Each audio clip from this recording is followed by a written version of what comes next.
मतलब जिसका जो भाव है बराबर होने चाहिए। नहीं पता चले इधर भी एडजेक्टिव इधर भी एडजेक्टिव, लगाया तो है एडजेक्टिव, लगाया है दोनों जगह एडजेक्टिव, लेकिन एक जगह पॉजिटिव और एक तरह ओहो गलत तो हो जाएगा। यही समझा रहे हैं।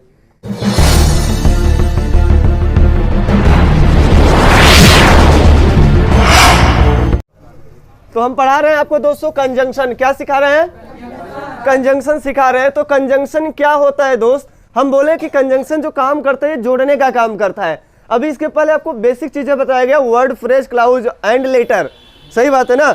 ये अंग्रेजी की जड़ है, बेसिक कॉन्सेप्ट है, और इसी के आधार पर हम कंजंक्शन की बात करेंगे। सही है ना? तो किस्मत मौका देती है, मेहनत चौका देती है। तो किस्मत के भरोसे मत बैठना, मेहनत के ऊपर रहना। भाई साहब मेहनत करोगे तभी रौनक लाओगे, और मेहनत नहीं है तो फिर रौनक नहीं ला पाओगे।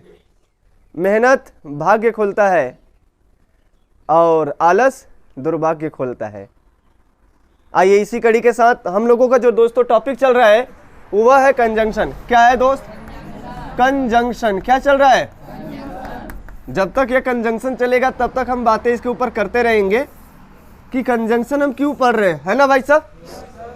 अगर आपसे पूछा जाए दोस्त ये कंजंक्शन हम क्यों पढ़ रहे हैं, तो इसमें कुछ करने की जरूरत नहीं है, केवल और केवल ज्वाइन करने का काम करता है। क्या करने का काम करता है भाई? जोड़ने का काम करता है।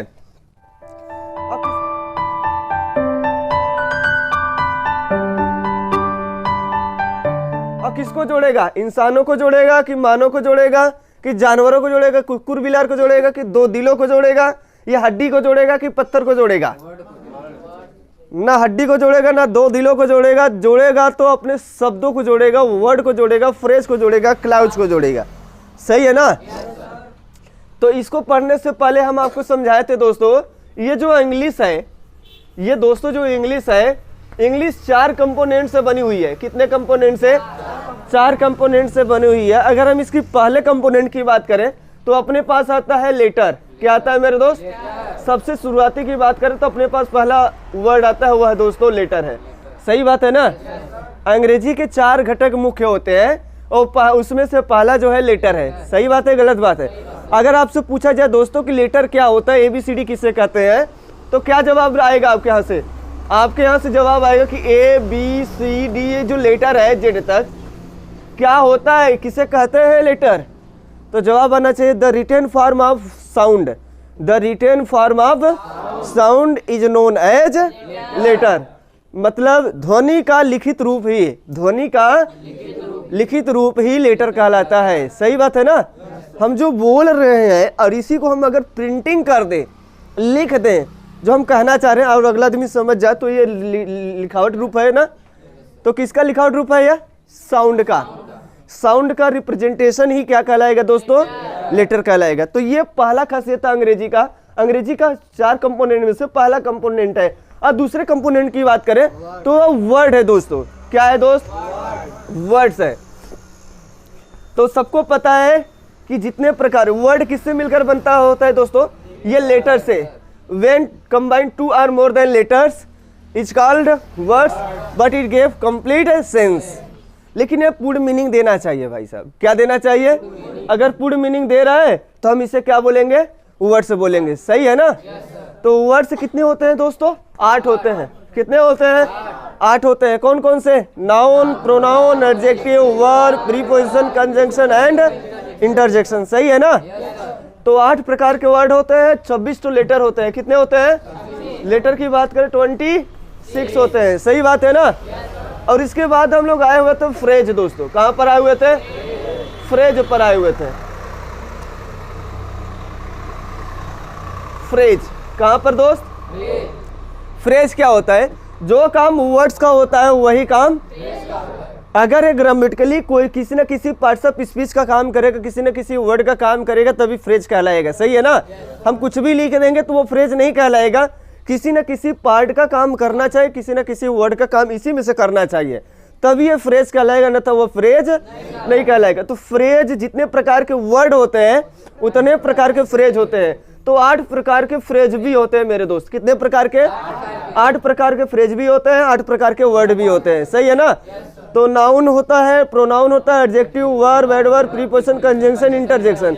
तो अगर हम यहाँ पे बात करें नाउन फ्रेज और pronoun phrase, adjective phrase, adverb phrase, preposition phrase, conjunction phrase, यानी कि जितने 8 वर्ड है 8 फ्रेज बन सकते हैं, सही है ना। तो यह फ्रेज हो गया। तो अभी बताओ कितने खासियत बताए गए कंपोनेंट, पहला, दूसरा और तीसरा, 3 हो गए। अगर चौथे की बात करें तो यह क्लाउज होता है। क्या होता है मेरे दोस्त? क्लाउज होता है। और क्लाउज 3 प्रकार के होते हैं मेरे दोस्त। कितने प्रकार के होते हैं? 3 प्रकार के। कितने प्रकार के दोस्त? और आपसे पूछा जाए कौन कौन से क्लाउज होते हैं। पहले फ्रेज क्या होता है? फ्रेज में अगर देखा जाए दोस्त, जब 2 या 2 से अधिक वर्ड आपस में जुड़ते हैं और एक किसी न किसी पार्ट ऑफ स्पीच का काम करते हैं या किसी न किसी वर्ड का काम करते हैं, तो वह कहलाएगा फ्रेज। क्या कहलाएगा? लेकिन इसमें ना तो सब्जेक्ट हो और ना ही वर्ब हो, ना इसमें सब्जेक्ट रहेगा ना ही इसमें वर्ब रहेगा, तब फ्रेज कहलाएगा, सही है ना। और यहाँ पर देखिए जो ये क्लाउज है, इसमें एक सब्जेक्ट रहेगा और एक वर्ब रहेगा। सब्जेक्ट और वर्ब अगर मिल गया, यू गो, तो सही समझ में आ रहा है, यू गो। क्या भाई साहब ये सेंटेंस है कि क्लाउज है? ये बताओ, ये क्लाउज है। अगर हम बोल दें you go to home, you go to home, आप घर जाते हैं, आप बताइए क्या है? क्लाउज भी है और सेंटेंस भी है। सेंटेंस ऑलरेडी है, अब क्लाउज देखो यहां से मिल गया। तो प्रत्येक सेंटेंस क्लाउज हो सकता है, लेकिन प्रत्येक क्लाउज सेंटेंस नहीं हो सकता है दोस्त। तो ये बात क्लियर होना चाहिए, इसे क्लाउज बोलेंगे। एक सब्जेक्ट मिल जाए और एक, क्या ये क्लाउज नहीं है? ये बताओ पहले। क्लाउज है। तो प्रत्येक सेंटेंस क्लाउज हो सकता है, लेकिन प्रत्येक क्लाउज सेंटेंस नहीं हो सकता है। तो ये दिमाग में होना चाहिए। तो क्या होता है क्लाउज? क्लाउज कितने प्रकार के होते हैं? 3 प्रकार के। कौन कौन से? नाउन क्लाउज, पहला क्या है दोस्त? नाउन क्लाउज है। कौन सा क्लाउज? और दूसरा एडजेक्टिव क्लाउज। कौन सा क्लाउज? Adjective clause. कौन सा क्लाउज? और अगला बात करें तो एडवर्ब क्लाउज। कौन सा क्लाउज? Adverb clause. तो 3 प्रकार के क्लाउज होते हैं। कितने प्रकार के होते हैं भाई साहब? 3 प्रकार के। अंग्रेजी के 4 कंपोनेंट हैं और इन्हीं कंपोनेंट के बारे में हम यहाँ कंजंक्शन में जिक्र करेंगे, इसलिए हम बार बार इसको बताने का प्रयास कर रहे हैं आपको, ठीक है ना। क्यों हमने बताया अंग्रेजी के 4 कंपोनेंट होते हैं? क्योंकि इसी के मदद से हम कंजंक्शन को आगे बढ़ाने वाले हैं, इसी की मदद से। और हम बार बार वर्ड्स बोल रहे हैं, क्लाउज से बोल रहे हैं और लेटर बोल रहे हैं, फ्रेज बोल रहे हैं, और पता चला कि यही नहीं पता है, तो लड़का यानी कि पढ़ाने से हमें कोई फायदा मिलेगा?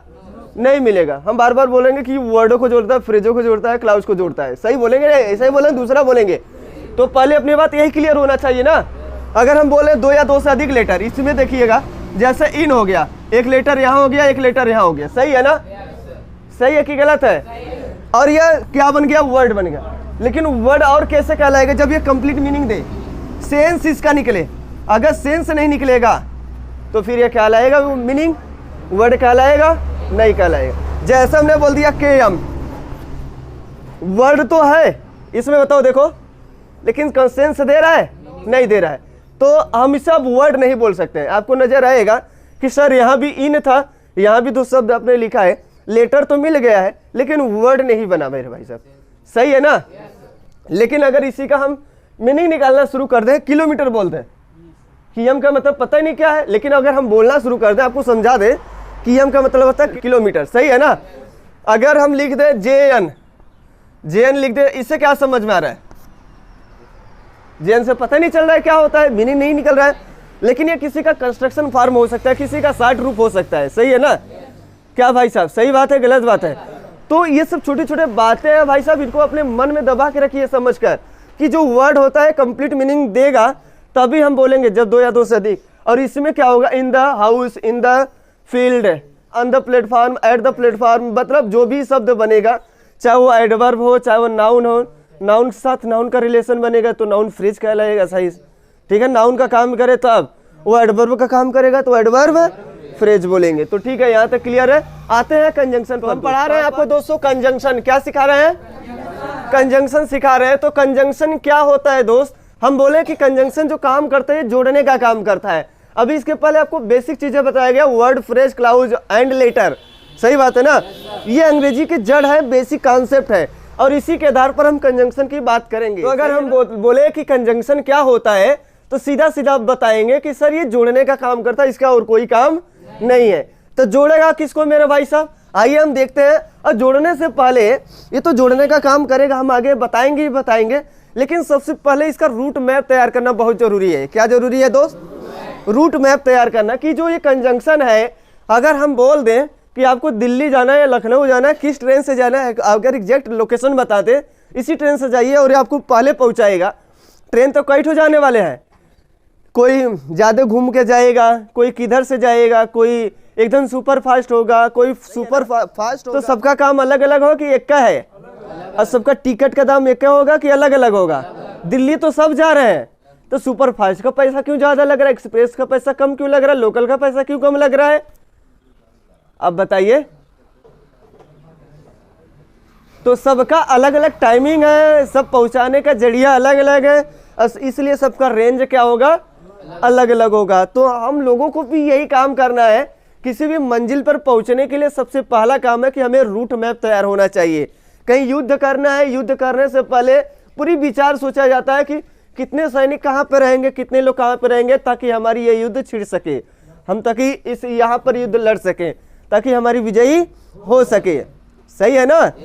तो ऐसा करते, तो उसी के आधार पर हम ये रूट मैप तैयार करना शुरू कर दिए हैं। कंजंक्शन जो होते हैं दोस्तों, ये दो प्रकार के होते हैं। अगर हम पहले की बात करें तो होता है कोऑर्डिनेटिंग कंजंक्शन। क्या होता है?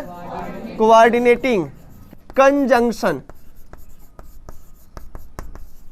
और दूसरा बोले तो दोस्तों सब ऑर्डिनेटिंग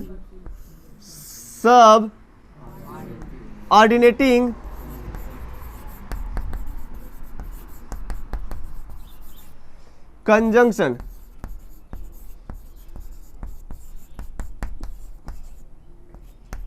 ठीक है?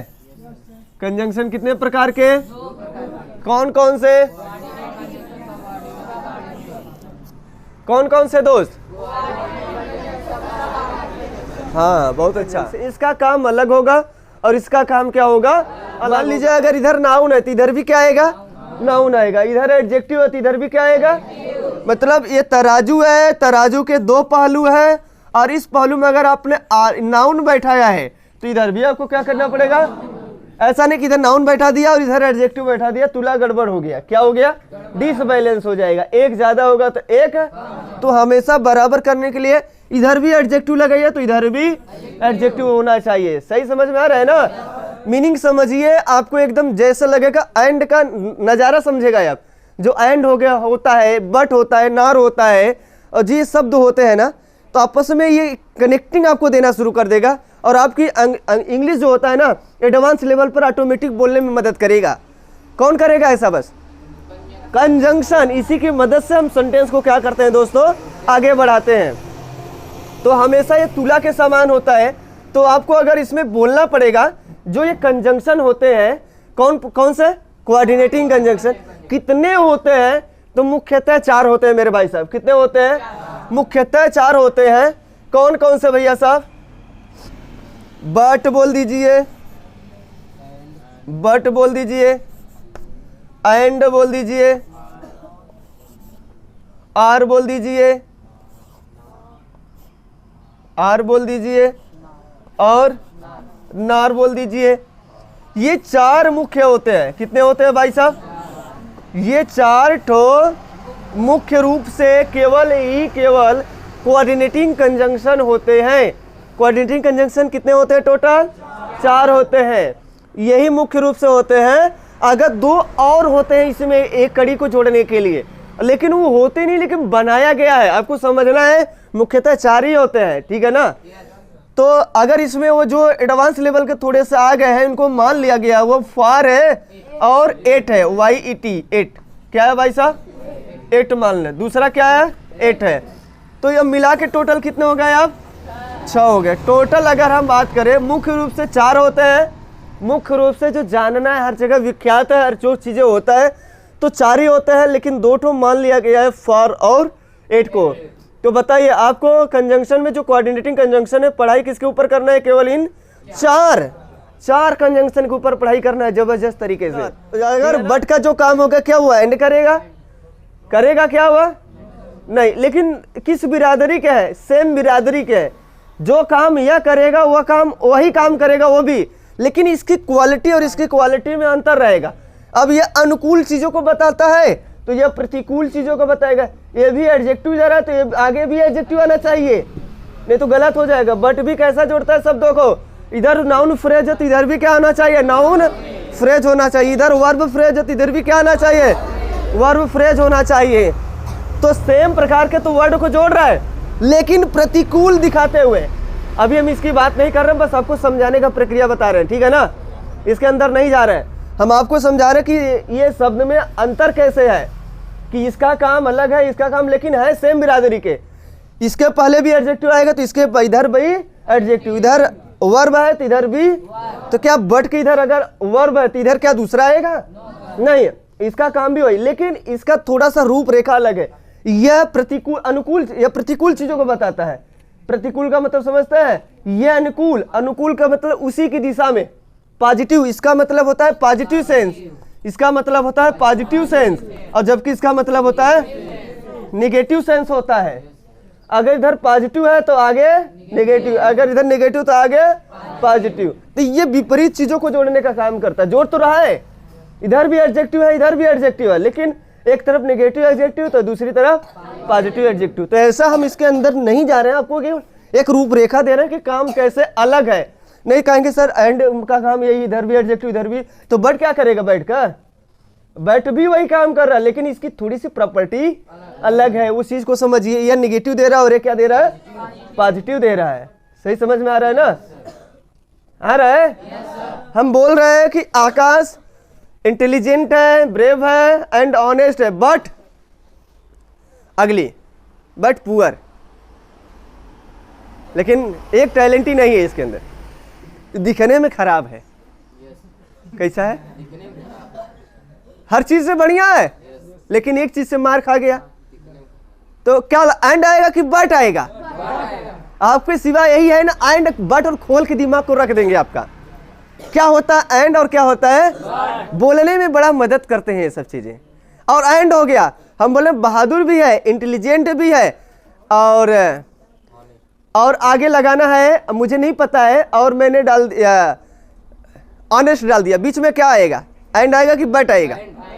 अब आपको कैसे पता चला? मतलब इधर सभी कैसे जा रहे थे? पॉजिटिव सेंस में जा रहे थे। और क्या मजाल है कि आप दूसरा यहाँ पे लगा दें नेगेटिव सेंस का मीनिंग, बट तो आ ही नहीं सकता है। तो इसके प्रैक्टिस के माध्यम से हम समझाएंगे। आज जो बात करना वो एंड के ऊपर ही बात कर रहे हैं। किसके ऊपर? एंड और बट को ही उठाते हैं, ठीक है ना? पहले यहाँ की बातें कर लीजिए। जो कोऑर्डिनेटिंग कंजंक्शन होता है मेरे दोस्त, कौन सा? जो कोऑर्डिनेटिंग कंजंक्शन है ये सेम प्रकार के वर्डों को जोड़ता है। अगर हम आपसे पूछे तो ध्यान दीजिएगा, ये इसका फंक्शन अलग है और इसका फंक्शन क्या है? अगर ये कोऑर्डिनेटिंग कंजंक्शन की बात करें, ये वर्ड को भी जोड़ता है। किसको मेरे भाई साहब? देखिए भाई, ये लेटर को भी जोड़ता है। किसको जोड़ता है? ये लेटर को भी जोड़ता है। सही समझ में आ रहा है? लेटर की बात करें, लेटर लेटर से जोड़ेगा। अगर हम बात करें और किसको जोड़ेगा भाई? वर्ड को जोड़ेगा। वर्ड को वर्ड से जोड़ेगा। किससे जोड़ेगा भाई साहब? ये लेटर्स को जोड़ता है और यह वर्ड्स को जोड़ता है। और किसको जोड़ता है मेरे भाई साहब? फ्रेज को जोड़ता है। किसको जोड़ता है? फ्रेज को जोड़ता है। और किसको जोड़ता है मेरे भाई साहब? क्लाउज को जोड़ता है। किसको जोड़ता है? क्लाउज को जोड़ता है। किसको जोड़ता है मेरे भाई साहब? किसको जोड़ने का काम करेगा ये बताओ पहले। सही समझ में आ रहा है? मतलब जो ये कोऑर्डिनेटिंग कंजंक्शन है मेरे भाई साहब, ये लेटर्स को जोड़ने का काम करता है। It joins two letters, words, phrases and clauses. ये आपका सिस्टम था दोस्त। आपको पता होना चाहिए क्या होता है कोऑर्डिनेटिंग कंजंक्शन, क्या होता है सबऑर्डिनेटिंग कंजंक्शन। तो कोऑर्डिनेटिंग जो कंजंक्शन होता है यह किसी भी शब्द को जोड़ने के लिए बना है, किसी भी शब्द को जोड़ने के लिए। लेकिन जो शब्द इधर होगा वही शब्द आगे वाला भी होना चाहिए। इसलिए इसका इंपॉर्टेंट बहुत आधा है। मतलब इसका जो रोल है ना, मोस्ट इंपॉर्टेंट है। तो आगे अगर हम बात करें सब ऑर्डिनेटिंग कंजंक्शन की, तो जो अपने पास सब ऑर्डिनेटिंग कंजंक्शन है इसका केवल काम है क्लाउजेस को जोड़ना मेरे भाई साहब। किसका काम है? किसका काम है ऐसा? सब ऑर्डिनेटिंग कंजंक्शन। तो सब ऑर्डिनेटिंग जो कंजंक्शन होता है मेरे दोस्त, यह केवल और केवल क्लाउज को जोड़ता है मेरे भाई साहब। किसको जोड़ता है? ये केवल और केवल क्लाउज को जोड़ने का काम करता है। कौन ऐसा काम करता है? सब ऑर्डिनेटिंग जो कंजंक्शन होता है मेरे दोस्त, ये केवल और केवल क्लाउज को जोड़ने का काम करता है। अब किस क्लाउज को जोड़ेगा? जो अपने पास मेन क्लाउज होगा, मेन क्लाउज को सब ऑर्डिनेटिंग क्लाउज से जोड़ेगा। अगर इसमें हम कुछ शब्दों की अगर जाहिर करें, इसमें वो कौन कौन से शब्द होंगे? जैसे सो हो गया, क्या हो गया मेरे भाई साहब? सो हो गया। एज हो गया, क्या हो गया मेरे भाई साहब? सो हो गया। एज फॉर एज हो गया, एज फॉर एज। सिंस हो गया, क्या हो गया? सिंस हो गया। एज सो लॉन्ग हो गया, सो एज लॉन्ग हो गया। एज सुन एज हो गया, एज सुन एज हो गया। दैट हो गया, आल्दो हो गया, दो हो गया।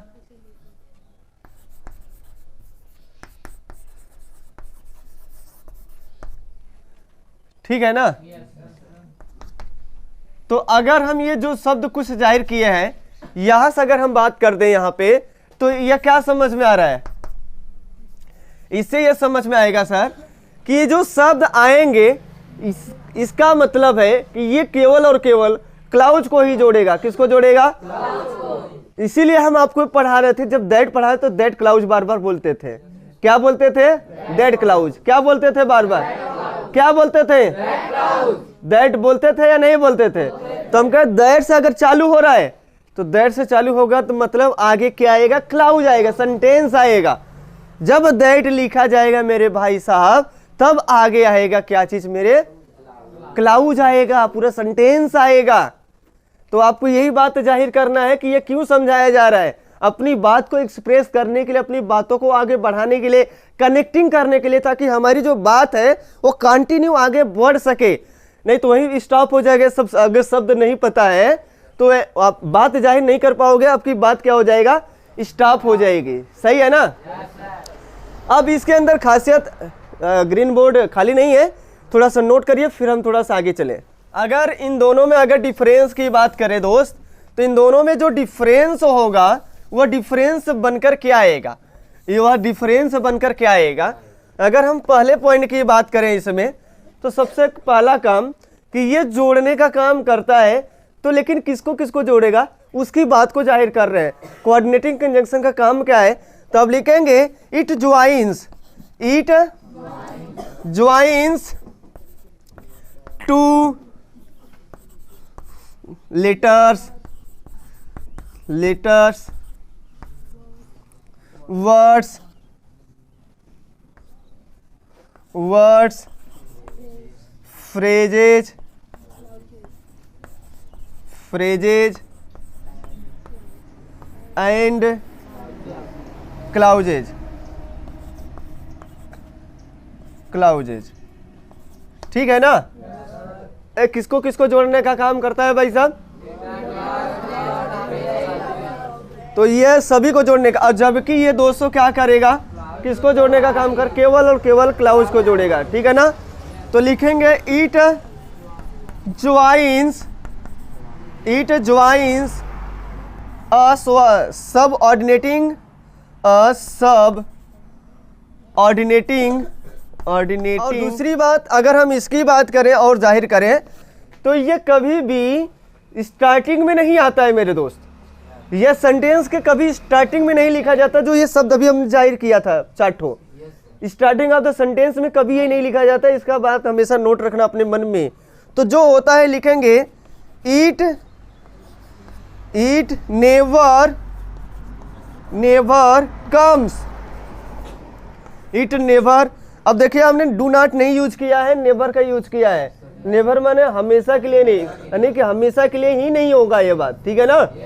तो it never comes beginning of the sentence, BEGINING, beginning of the sentence, sentence. सही समझ में आ रहा है ना? यह कहाँ नहीं आता है मेरे दोस्त? सेंटेंस के प्रारंभ में कभी नहीं आता है, यहां से ये कभी चालू नहीं होता है। और जबकि यह प्रारंभ में भी आ सकता है और बीच में भी आ सकता है, ठीक है ना? ये कहाँ कहाँ आ सकता है दोस्त? ये प्रारंभ में भी आ सकता है। इट इज यूज्ड बिगिनिंग और मिडल ऑफ द सेंटेंस, सही है ना? तो लिखेंगे it is used, it is used beginning, beginning और middle, middle in the sentence.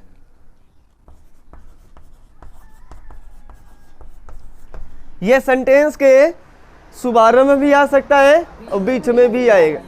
इसमें कोई कामा का प्रयोग नहीं किया जाता है, इसमें कामा का प्रयोग किया जाता है, ध्यान दीजिएगा, सही है ना? किसका प्रयोग?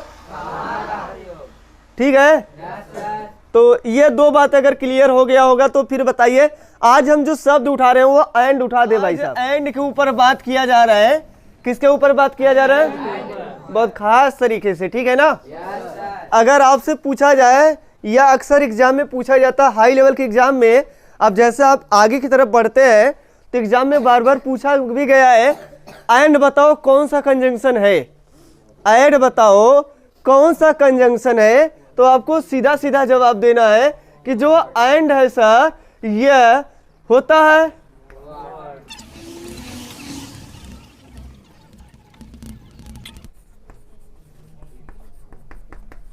अगर आपसे पूछा जाता है कि एंड बताइए क्या है, तो कपुलेटिव या कम्युलेटिव और एडिटिव कंजंक्शन के नाम से जाना जाता है भाई साहब। एंड को क्या बोलते हैं?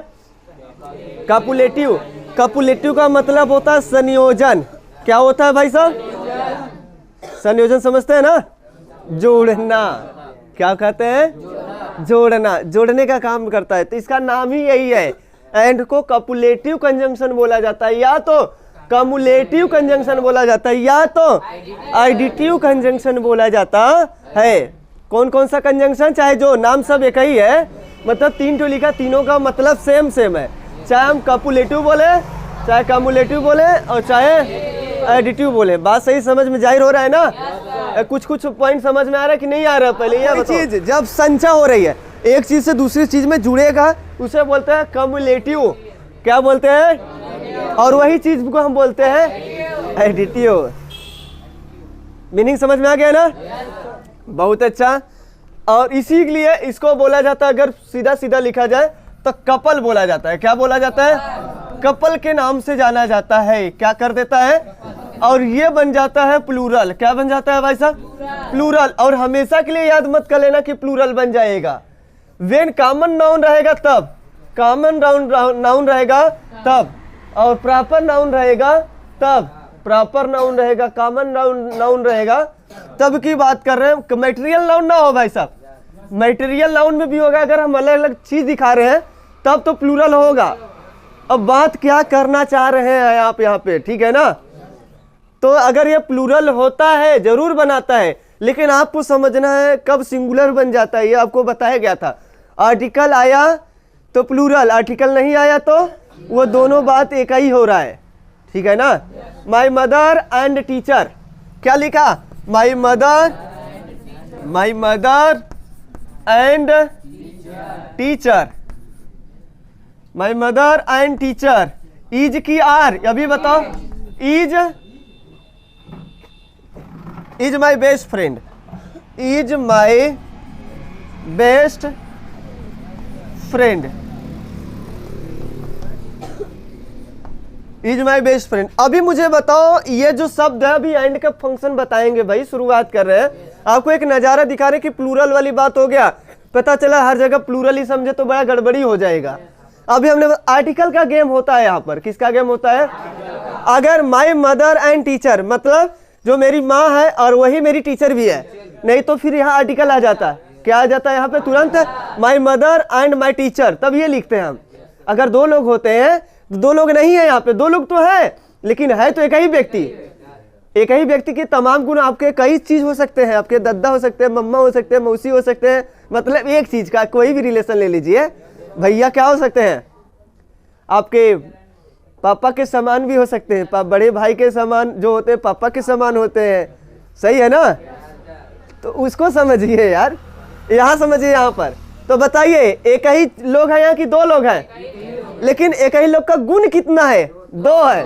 तो हम यहाँ बताइए कपल हुआ कि नहीं, पहले दो चीज है कि नहीं, यहाँ पे ये बताओ, दो चीज है, लेकिन किसकी बात हो रहा है, एक व्यक्ति की हो रहा है। तो यह और यह मिलके एंड तो जोड़ दिया, जोड़ने का काम किया। यहाँ मदर की बात हो रही है और टीचर की बात, दो है लेकिन है दो से एक बन गया, ये एक ही व्यक्ति की बात हो रहा है। और ये क्या है,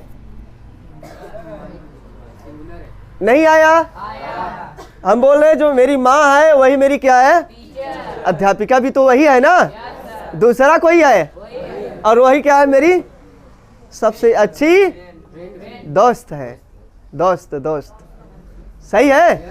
तो एंड अब तो नहीं कहोगे कि प्लूरल और सिंगुलर देख के हम खाली रट्टा मान लें प्लूरल होता है, कपल जरूर बनाता है, लेकिन कपल आपको समझना है कब सिंगुलर होगा और कब प्लूरल होगा, कभी रट्टा नहीं, ऐसा रट्टा मारोगे तो फंस जाओगे बार बार, सही है ना।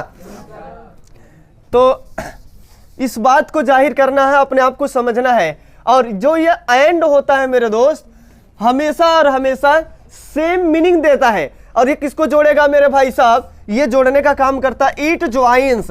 इट ज्वाइंस जो अभी आपने डिफिनेशन देखा वही है पूरा, it joins two letters words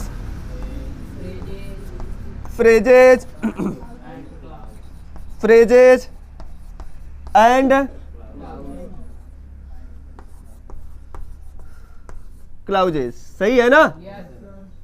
clauses of grammatically equal and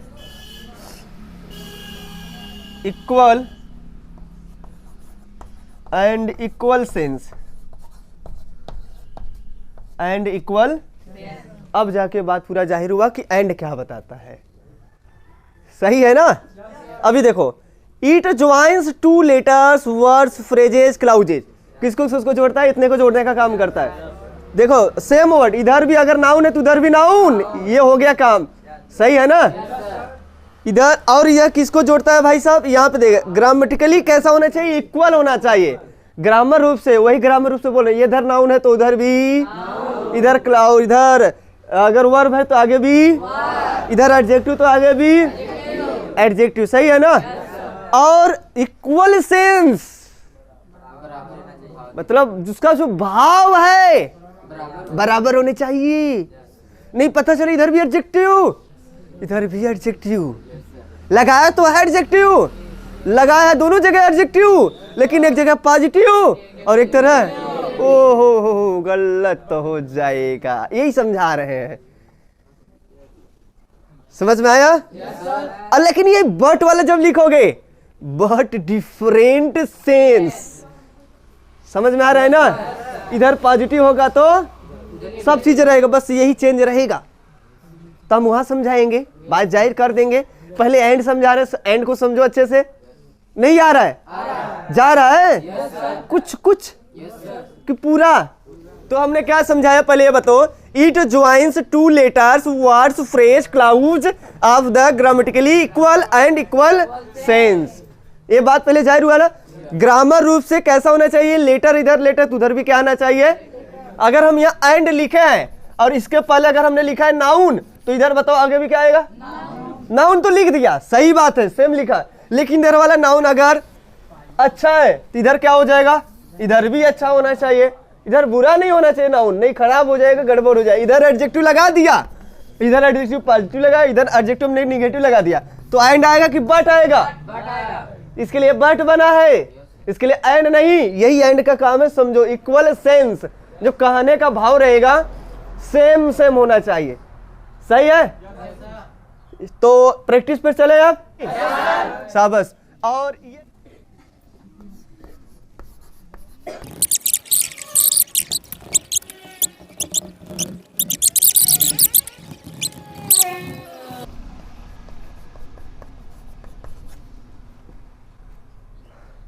ठीक है, 4 ऑप्शन डाल दिया एकदम से। अब इसमें बात जाहिर करना सीखो अब धीरे धीरे। चारों ऑप्शन में से कौन सा ऑप्शन आएगा ये बताना है अब आपको। सही है ना? हाँ, ब्यूटीफुल रहेगा। भर दो तब हम ना, कसम खुदा की। अगली एडजेक्टिव है कि नहीं पहले ये बताओ। यस सर है नहीं है? यस सर है। और ब्यूटीफुली एडवर्ब है। ये भी तो एडवर्ब है। ठीक है, ये एडवर्ब है। ब्यूटीफुल एडजेक्टिव और ब्यूटीफाई वर्ब है। वर्ब मॉडिफाई सुने है ना? मॉडिफाई करना मतलब संशोधन करना, सुंदरता में संशोधन करना। ब्यूटीफाई ये वर्ब है। क्या है यह? ये मैंने वर्ब लगा दिया, यहाँ पे एडजेक्टिव लगा दिया और यहाँ पे एडवर्ब लगा दिया है। तो शब्द देखो, काम अलग अलग है सबका। समझ में आ रहा है ना? Beautify this diagram, beautify this girl, इस लड़की की सफाइया करिए। समझ में आ रहा है? मतलब सुंदरता में। नहीं समझ में आ रहा है? बड़ा समझदार लड़का है। कहाँ पहुंच जाते? इधर आ जाओ। हाँ इधर आ जाओ। तो अगली ब्यूटीफाई और ब्यूटीफुली और ये सब जो है, यहाँ पे बताओ क्या भरोगे? क्यों भाई ब्यूटीफुल क्यों भरा आपने? ब्यूटीफुल क्यों आपने भर दिया? ब्यूटीफुल। अरे एडजेक्टिव तो भी है। कहता फिर बोल रहा है ऐसा। यहाँ निगेटिव सेंस है और यहाँ पॉजिटिव सेंस है। और कैसे पता चला? इधर बहादुर होना पॉजिटिव है कि नेगेटिव है? ईमानदार होना पॉजिटिव है कि नेगेटिव है? इंटेलिजेंट होना या पॉजिटिव है कि नेगेटिव है? पॉजिटिव है ना? तो फिर आगे शब्द क्या आएगा? तो कैसे अगली आ सकता है? यही बात को जाहिर करना। धीरे धीरे बात समझ में आएगा कि अब हमें कैसे रूपरेखा देना है अंग्रेजी का। नहीं तो पता कहाँ एंड आई, कहाँ बात आई, चापे रहा। ठीक है ना? अब तो न चपा ना। और पूछा अगला। टाइम तो ओवर हो ही गया है। खुशी वर्क्स।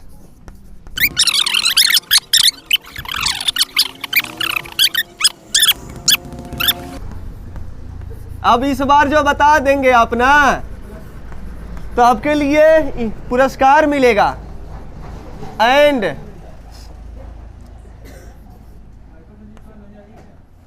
ब्यूटीफुल सही सेंटेंस है कि गलत सेंटेंस है ये बताओ पहले। बहादुरी से काम करती है। तो यहाँ ब्रेव कैसे आ गया? ब्रेवरी आएगा कि ब्रेव आएगा? ब्यूटीफुल। अभी कई जगह गलती है, इसमें। तो इस सेंटेंस को पहली बात ये एडजेक्टिव है, हमें चाहिए एडवर्ब। कैसे काम करती है? बहादुरी से। कैसे काम करती है? ईमानदारी से। कैसे काम करती है? बुद्धिमानी से। कैसे काम करती है? अच्छे से, ब्यूटीफुली, सुंदर तरीके से। आ रही है ब्रेवरी। क्या लिखेंगे? कैसे काम कर रही है? और कैसे? ऑनेस्टली, ईमानदारी से। कैसे? Intelligently, fully. अब देखिए यही शब्द है। ऊपर वाला चेक कर लीजिए और नीचे वाला। अब यहाँ वर्ब लगते ही कुछ काम अलग। कैसे काम करती है? बहादुरी से, कोई भी काम होगा। और ईमानदारी से। और कैसे? बेईमानी से। हाँ तो ऐसे बोला ना, बुद्धिमानी से, बेईमानी से कहा था। और ब्यूटीफुली मतलब अच्छे से। कैसे? अच्छे से, सुंदर तरीके से। सही है?